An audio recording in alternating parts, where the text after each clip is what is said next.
injured, I was worried about my future in the game. But you and your team's expertise reassured me from the start. And I'll always be grateful for your part in keeping my dreams alive. How you doing? Well, I know you're going to be here. You look good. Appreciate It's you. a good-looking ankle. I'm trying to tell you. Yes.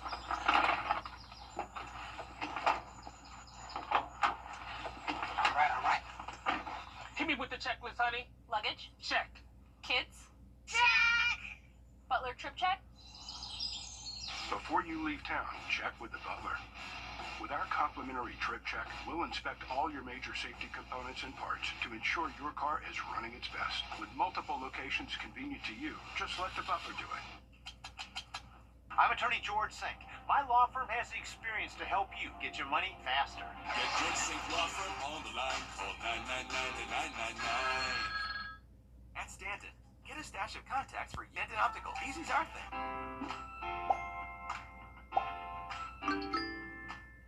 Wounded Warrior Project is proud to partner again this year with Parker's Kitchen to help empower your community's post 9/11 veterans, heroes, and their families. Thank you, Parker's Kitchen, for your commitment.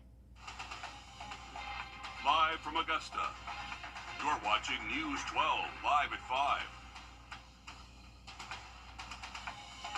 All right, an elevated fire risk tonight as windy conditions continue. And a lake wind advisory in effect, too. And today's wind really becoming a potential problem. Good evening, and thanks for joining us. I'm Will Rio. And I'm Meredith Anderson. The good news, it looks to calm down, but a heads up, you'll want to make sure the kiddos are bundled up when you send them out the door for school this week, Riley. That's right, Meredith. All this wind is thanks to a cold front that is pushing through the region. So behind this front tonight, we are going to find some temperatures below average over the next couple of mornings. Taking a look at our current alerts, we do have a special weather statement in effect for just some high fire danger conditions out there this afternoon. A combination of the windy conditions, these gusts around 30, 35 miles an hour.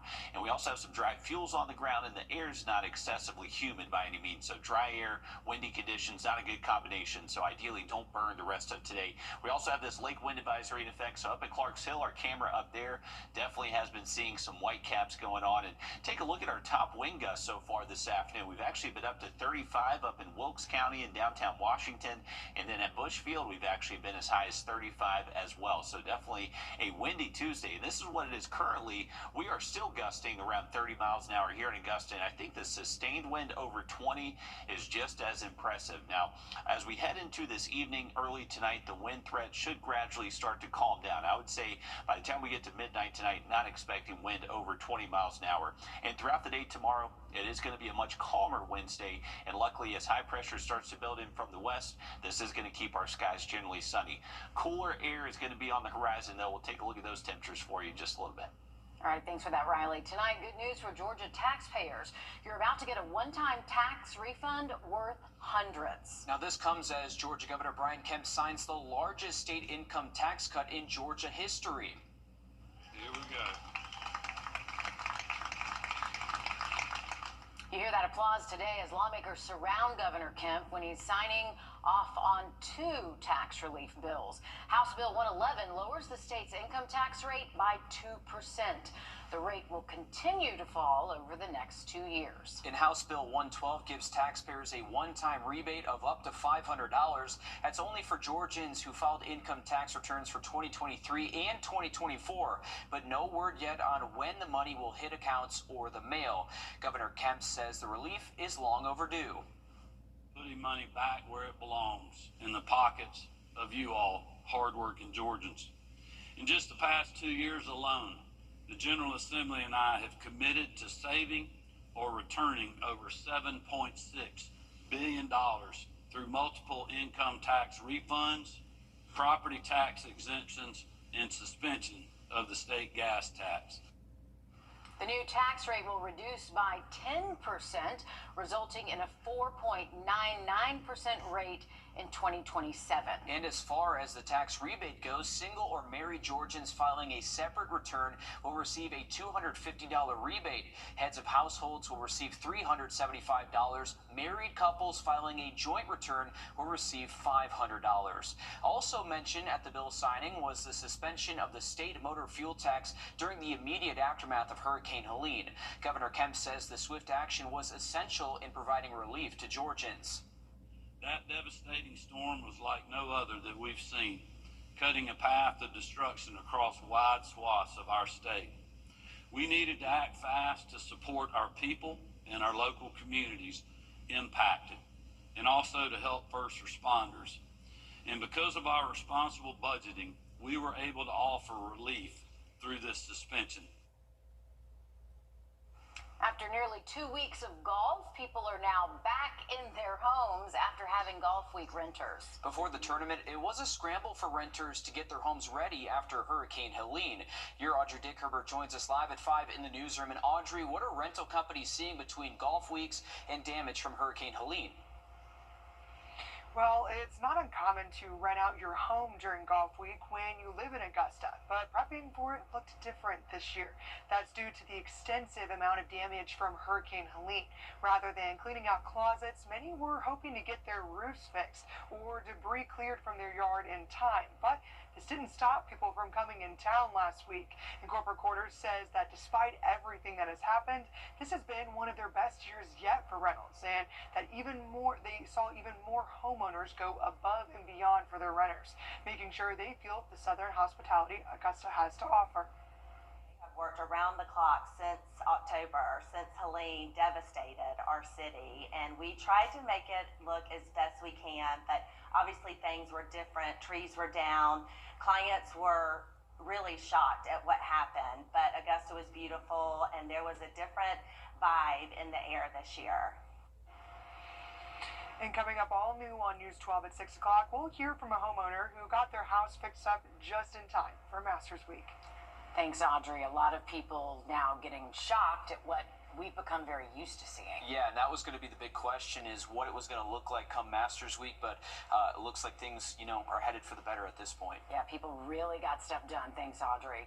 Law enforcement says line-of-duty deaths and intentional injuries to canines are happening so often in South Carolina, they are no longer a rarity. Last year, 6 canines were killed all across the state. As State House reporter Mary Green explains, law enforcement says the penalties for people responsible for their deaths aren't nearly tough enough. Right now, a person convicted of killing a police dog or horse in South Carolina can be sentenced to up to 5 years in prison. A bill advancing in the Senate would double that. To kill a police canine is not merely the destruction of an animal or property.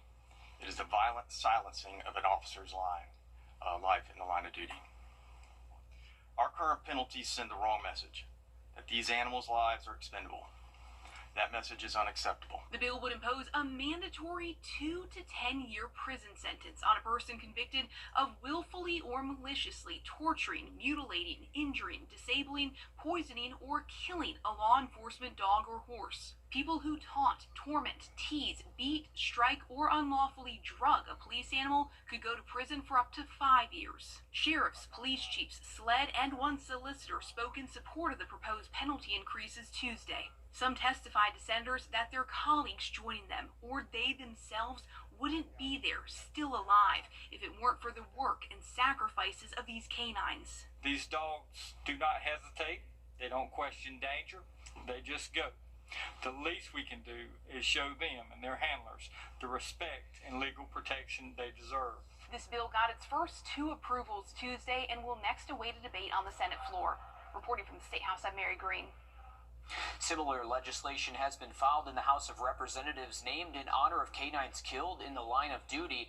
The list of their names on the legislation has grown every year for the last few years as more dogs have died. Just one day after Georgia Attorney General Chris Carr announced a human trafficking unit expansion to Richmond County, a local youth organization is drawing attention to the growing number of cases in children. Child Enrichment CASA Executive Director Carrie Viola Brook told Augusta commissioners they're seeing a, quote, historically large number in Richmond County alone. Last year, she says Richmond County served a little more than 500 kids. This year, that number has grown by more than 100 kids. In total, between Richmond County and other counties they serve, Child Enrichment served 1,021 kids last year. This year, that number is 1,203. Viola Brooks says there are more kids in foster care than advocates available, so she's encouraging you to become a CASA volunteer. We have information on how on our website at wrdw.com. Just search Child Enrichment. The Human Trafficking Unit expansion is set to arrive in Richmond County May 1st. Within the last few hours, we learned East Georgia State College and Georgia Southern University will become one. That announcement comes after the University System of Georgia took a vote on that plan today. This consolidation will not happen overnight. The USG says it will take more than a year. Final board approval of the newly consolidated institution is still pending at this time. A traffic alert this evening. Starting tomorrow, the intersection of Telfair Street and James Brown Boulevard will be closed, and the city says the area will remain closed for several weeks. That's due to underground storm drain work. Detours will be marked to guide traffic around the closure. You're urged to use caution as you drive through the area and expect some delays as well. All nearby businesses and the county library will remain open during this construction. Another traffic alert for you tonight. Georgia DOT is resuming all construction and lane closures on state roads starting today. And that goes for I-20 and I-520. The department stopped construction during Masters Week to prevent any traffic issues. This will impact all Georgia counties. Well, heads up for Georgians and South Carolinians. You've got about 3 weeks to go and get your real ID. Starting May 7th, real IDs will be required to travel by air or enter any government building. About 99% of Georgia drivers have it, but only 62% of drivers in South Carolina do so far. If you aren't sure if you have that right one yet, look for the gold or black star in the corner of your license. Now, if it's not there, you will need to apply through the DMV with the following documentation. One document with your full name and date of birth, one with your full name and social security number, 2 documents with your current physical address, 1 document proving liability insurance coverage. If you changed your name, you'll need 1 document verifying that, and if you're a non-U.S. citizen, you'll need 1 document proving lawful status. Still ahead, international students across the 2-state are on edge as they get stripped of their green cards. We'll tell you the motive behind all this and who's been impacted so far. Riley? Well, we do have a cold front moving through the region, bringing us those windy conditions today. And behind this front, we are going to see some chilly mornings moving ahead this week. We'll have that full forecast coming up. Time and temp, brought to you by your First Alert weather team. Introducing the First Alert Radar Network. With up to 10 times the resolution of other local radars and technology that can pinpoint right down to your street. First just got faster. You've been in a series. Your life's a mess, and now the insurance company thinks you deserve little to nothing for what you've been through. Get real. Get the strong arm. Attorney John Foy and Associates. Springtime means animals are multiplying. Oh, yeah. That's a good way to put it. Thanks. While it can be tempting to get close or maybe want to try to help a baby animal, it is best to just leave them be. Baby rabbits and fawns should be left alone. It's normal for the mom to leave them and leave their young to avoid attracting predators to them. Another common thing to find around your home this time of year is, of course, a nest. If it has eggs, do not move it. Bird nest already has eggs in it, or if it has baby birds in it, you should leave it be. It's technically illegal to move that nest at that point. Illegal to move a nest. I learned that yeah. today. I didn't learned know that too. until today. Most birds are protected by the Migratory Species Act, which is why it is illegal. If the nest is in a spot you don't like, or maybe you don't think they're safe there, you won't have to wait very long for the birds to move on. In general, it takes 2 or 3 weeks for the eggs to hatch, fledge, and then fly and move on. We know a lot of those nests are being made right now. Yeah, and I think a lot of us have accidentally come upon them when you go to water your plants. And then out flies mama bird.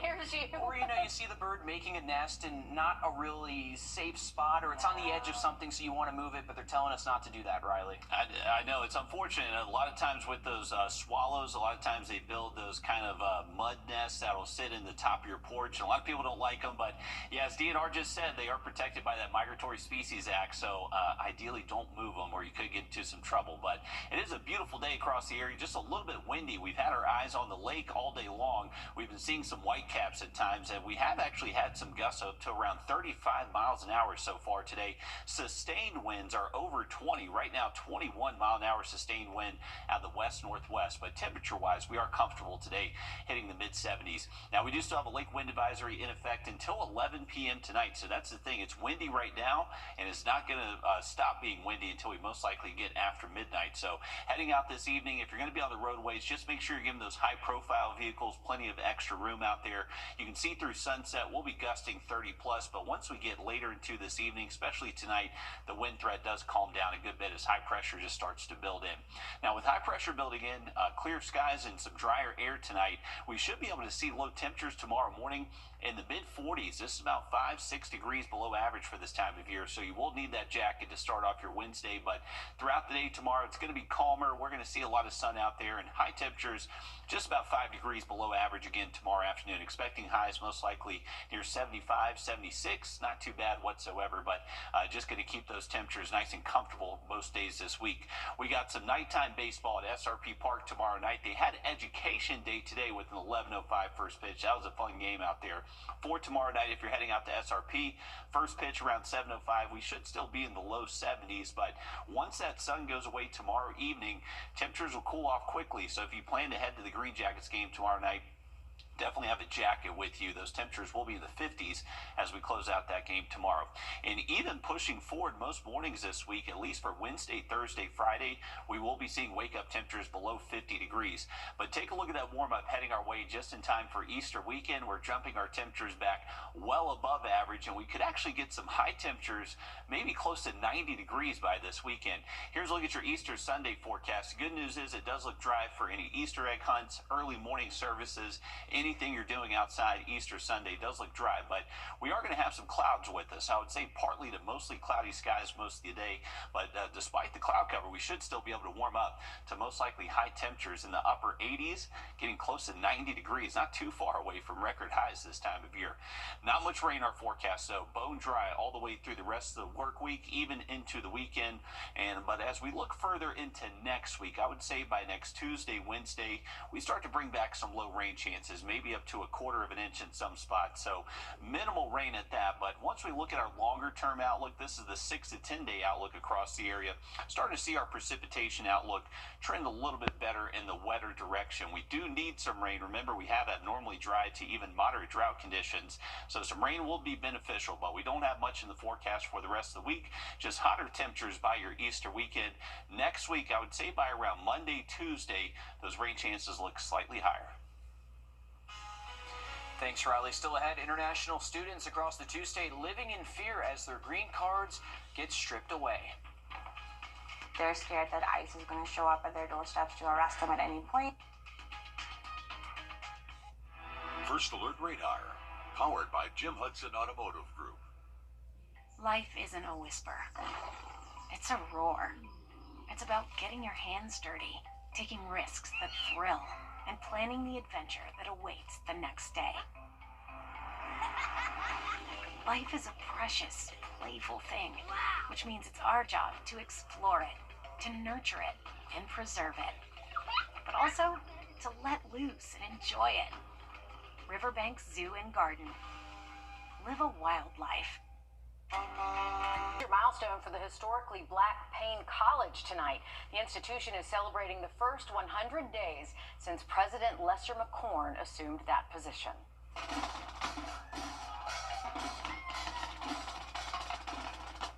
The college held a news conference today on this accomplishment. The ceremony reflected on the achievements of the college's past and during Dr. McCorn's first 100 days.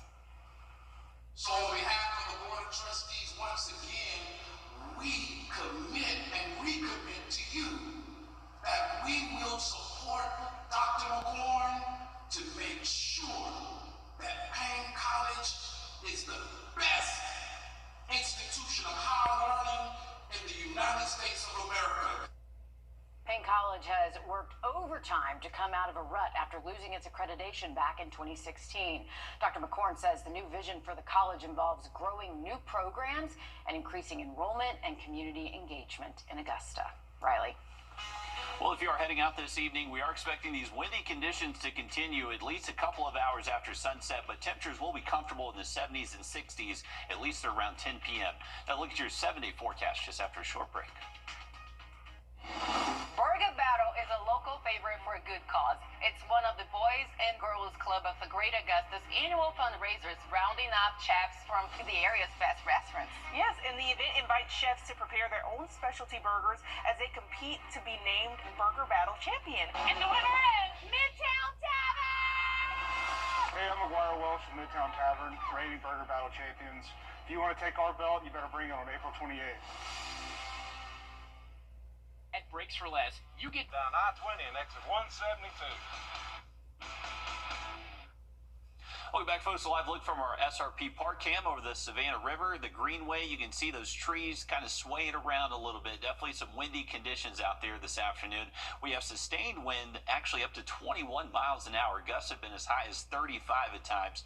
Plenty of sunshine if you are heading out. So if you do have a dog walk in your future over the next couple of hours, temperatures will be in the 70s and 60s, at least around 9, 10 o'clock tonight. Once we get into much later tonight and early tomorrow morning, we should be able to see those morning temps drop down into the mid-40s. So it will be a chilly start to your Wednesday morning, but overall a much nicer day. Expecting calmer conditions, not going to be as breezy for us, and we should see plenty of sunshine again heading into our Wednesday. The only difference Thursday is that it's just going to be a little bit warmer by the afternoon, so more seasonal highs late into our Thursday afternoon with those high temps, most likely getting into the upper 70s. Once we get towards Good Friday, that's when we're back into the mid-80s, and then we're talking high temps near 90 degrees heading into our Easter weekend. So definitely well above average, but not much rain in this forecast until we get to later next week. All right, thanks, Riley. Stick with us. We have more news and weather coming up after a short break as News 12 Live at 5 continues. Introducing the First Alert Radar Network. With up to 10 times the resolution of other local radars and technology that can pinpoint right down to your street. First just got faster. Shop at Gerald Jones. Join us right here on WRDW News 12 at 11 a.m. for Warren A Way of Life. Visit us anytime online at warren.church for more information. Thanks for watching News 12 on your side.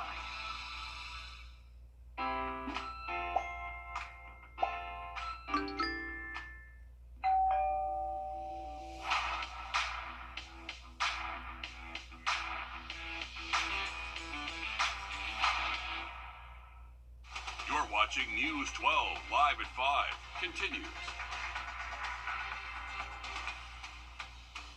Good evening, and thanks for joining us here live at 5. I'm Will Rio. And I'm Meredith Anderson. An elevated fire risk across the CSRA as winds continue to strengthen. We'll send things over to First Alert Chief Meteorologist Riley Hill. Riley, another windy day for us out here. It is, guys, a very windy afternoon for tonight. Good news for Georgia taxpayers. You're about to get a one-time tax refund that could be worth hundreds, maybe even 500. Great news here. Yeah, this comes as Georgia Governor Brian Kemp signs the largest state income tax cut in Georgia's history. Here we go. You hear that applause today as lawmakers were surrounding Governor Kemp when he signed off on 2 tax relief bills. The first, House Bill 111, it lowers the state's income tax rate by 2%. That rate will continue to fall over the next 2 years. And House Bill 112 gives taxpayers a one-time rebate of up to $500. That's only for Georgians who filed income tax returns for 2023 and 24, but no word yet on when the money will hit accounts or the mail. Governor Kemp says the relief is long overdue. For too long, Georgians suffered from an imbalance in the civil legal environment. But I'm proud that this year we secured final passage of legislation that addresses this issue and ensures we will remain competitive when it comes to attracting and growing businesses. The new tax rate will reduce by 10%, resulting in a 4.99% rate in 2027. And as far as the tax rebate goes, single or married Georgians filing a separate return will receive a $250 rebate. Heads of households will receive $375. Married couples filing a joint return will receive $500. Also mentioned at the bill signing was the suspension of the state motor fuel tax during the immediate aftermath of Hurricane Helene. Governor Kemp says the swift action was essential in providing relief to Georgians. That devastating storm was like no other that we've seen, cutting a path of destruction across wide swaths of our state. We needed to act fast to support our people and our local communities impacted, and also to help first responders. And because of our responsible budgeting, we were able to offer relief through this suspension.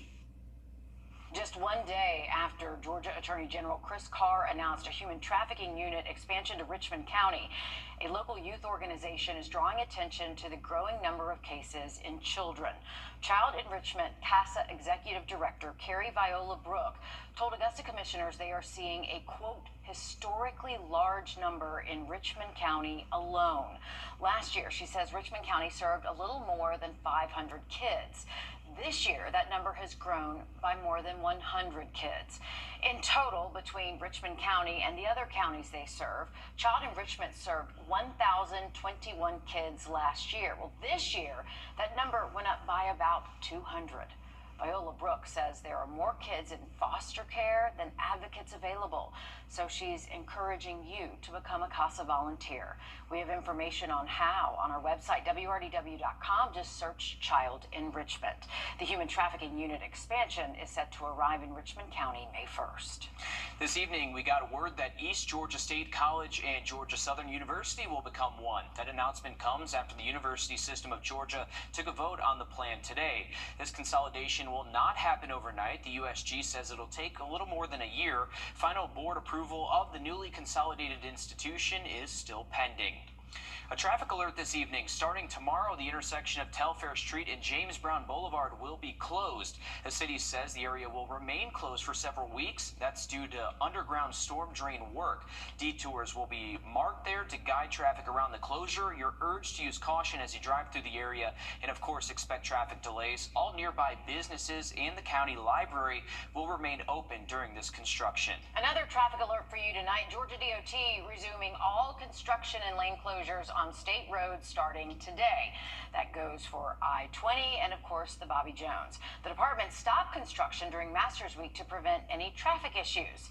This will impact, by the way, all Georgia counties. A heads up for Georgians and South Carolinians. You've got about 3 weeks to go and get your real ID. Starting May 7th, real IDs will be required to travel by air or enter any government buildings. About 99% or so of Georgia drivers have it, but only 62% of drivers in South Carolina do so far. If you aren't sure if you have one, just look for the gold or black star in the corner of your license. If it's not there, you do need to apply through the DMV with the following documentation. Yeah, that'll be one document with your full name and date of birth, one with your full name and social security number, 2 documents with your current physical address, 1 document proving liability insurance coverage. If you change your name, you'll need 1 document verifying that. If you are a non-U.S. citizen, you'll need 1 document proving lawful status. The city of Aiken needs your input on the construction of Beverly D. Clyburn Generations Park. Now, you can weigh in on the master plan coming up tomorrow from 5:30 p.m. to 6:30 p.m. at the Generations Park Picnic Shelter. Another meeting is scheduled for next Tuesday, April 22nd at the same time and the same place. If you can't make either of these meetings, you can share your feedback in an online survey. We have linked that for you on our website, wrdw.com. Coming up, visa revocations causing panic amongst international students across the 2-state. What U.S. Secretary of State has to say. That's coming up next. Riley. And it's been a very windy Tuesday, but things do look calmer tomorrow. But we're going to bring back some chilly mornings. We'll have that full forecast just after the break. Time and temp, brought to you by your First Alert weather team. This is not you. It's not me. Real people. Life isn't a whisper. It's a roar. It's about getting your hands dirty, taking risks that thrill, and planning the adventure that awaits the next day. Life is a precious, playful thing, which means it's our job to explore it, to nurture it, and preserve it. But also to let loose and enjoy it. Riverbank Zoo and Garden. Live a wild life. No matter when your accident happens, the help you need is always available. George Sink Injury Lawyers. We're here for you, nights, weekends, 24/7. Get George Sink Law Firm on the line. Call 999-9999. Well, baby animals are a common sight across Georgia and South Carolina this time of year. If you come across a bird nest around your home, it's best to leave it be. DNR says it's actually illegal to move the nest if it has eggs or baby birds in the nest. Look at the fawn, but if you find one of those, if you find maybe a baby rabbit this time of year, don't worry, usually mom is nearby.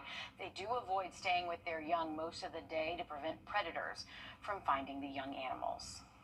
That's where you find them in weird places like a bush by your front yard or under a tree, somewhere that you think is not a good place for them. But they're still doing what is natural for them to do, and that's a normal part of their rearing. If you see that the mother of a young animal has died, then there are options that DNR can help with. If you give them a call, they can link you with a licensed rehabber in our area, of course. But yeah, it is actually illegal to move nests if there are eggs or birds in them. I didn't know that. Yeah, and moms will very much leave fawns in, or the rabbits too. Yeah, and you can hear a fawn crying sometimes. It's heartbreaking. Yes, and you want to go help, but you shouldn't. And a lot of times you hear that bleating as just kind of make contact with that mom, and a lot of times mom's not too far behind. So talking with DNR yesterday about all that stuff, they definitely were encouraging people, please just leave those baby animals where they are. Usually that mother's not too far behind. Live look outside of our studio. If you've saved Barbie dolls, Beanie Babies, or comic books, you probably wondered, how much is that worth? I'm Jamie Tucker, coming up with a quick and easy way to see if you're sitting on a gold mine. First Alert Radar, powered by Jim Hudson Automotive Group. At Breaks for Less, most people collect something, whether that be Beanie Babies, baseball cards, or figurines. Some of those collectibles are worth a lot of money, but how do you find out? Well, it can be awfully difficult and even expensive to get collectibles appraised. But as our consumer tech reporter Jamie Tucker shows us, there's an app that can help.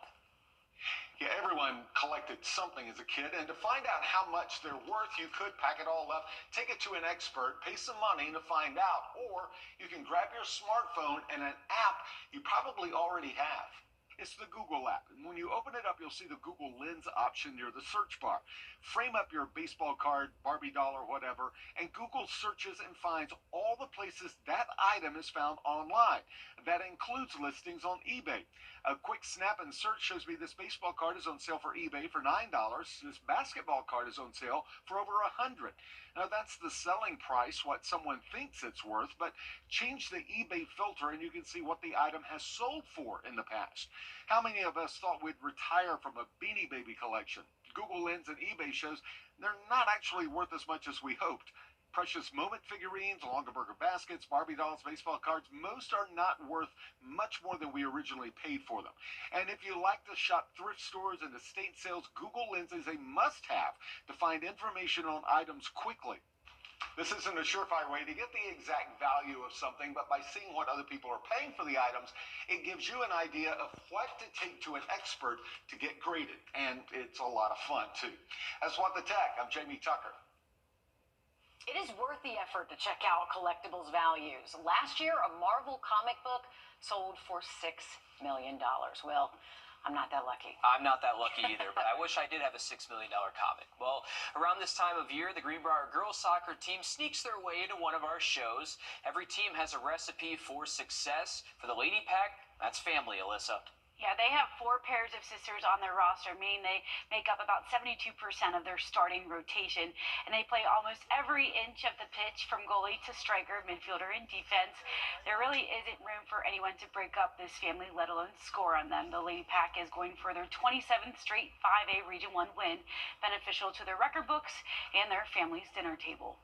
I think it's special that we get to play together. I know that a lot of sisters don't play the same sport, so it's definitely competitive between us, but it pushes us to make us better too, that we play the same sports and we can go in our backyard and practice and get touches in and work together. I think a lot of people at first, if they don't know who I'm talking to, they're like, whoa, whoa, whoa, and then they're like, oh, it's not. And, that's just how they talk. That's just how they are. Well, there you go. Happening just a few miles away, the RBC Heritage is officially underway with defending champion Scotty Scheffler. Sheff hit the opening ceremony shot for the Cannon Drive at Harbortown, kicking this tournament off with a bang.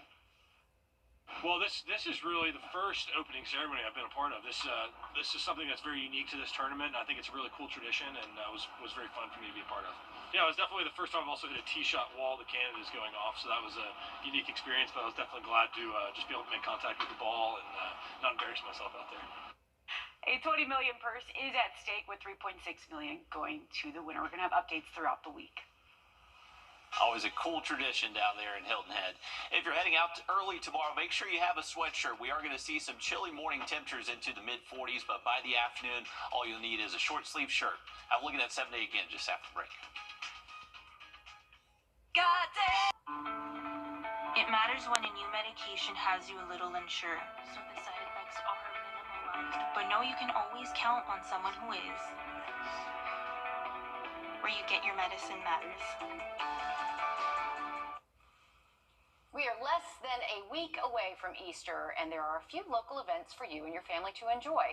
This Friday, Columbia County Parks and Rec is holding its third annual Extra Special Easter event. It's in Evans from 6:30 p.m. to 8. Then on Saturday, the CSRA Regional Educational Service Agency in Deering will host an Easter event from 1 until 3 p.m. Also happening Saturday, the Salvation Army Kroc Center will host an Easter extravaganza from 6 to 8 p.m. You can scan the flow code there you see on your screen for the details on each of these events. Riley? And luckily, it does look dry through the weekend, so good for outdoor plans Saturday and Sunday. And also, if you're heading out this evening, a current look over the Calhoun Expressway, we have 76 degrees on the thermometer, and the anemometer is showing 21-mile-an-hour sustained wind. Those gusts have been as high as 35 today. It will start to calm down as we head into tonight. Evening planner for you. Our temperatures will stay in the 70s through at least around 7 p.m. Late tonight, once we get past midnight, we'll eventually see our temperatures drop to the 50s, and then eventually, most likely, waking up early tomorrow morning in the mid-40s, so it will be a chilly start to our Wednesday, and likely going to see those 40s again early Thursday. Not much happening, though, as far as sky conditions for the next several days. We should stay generally sunny out there Wednesday, Thursday, and Friday. This is going to be thanks to high pressure just building into the region, keeping our weather pattern pretty quiet over the next several days, but temperatures do start to warm up a little bit more as we head towards the weekend. So we were a little bit breezy today. We're going to see those cooler temperatures early tomorrow morning, and then you can see the warm-up does head our way this weekend. So by the time we get to Good Friday, we're expecting high temps several degrees above average, and then we're close to record high temperatures by the weekend. High temps near 90 degrees Saturday and for your Easter Sunday. Not much rain in the forecast. You can see that 20% chance of rain for your Sunday. That is just a very, very low chance of a stray little shower. I would say most of us stay dry. Better rain chance, though, as we head into next week. All right, thanks, Riley. Stick with us. We have more news, weather, and sports coming up after a short break on News 12 at 6 o'clock.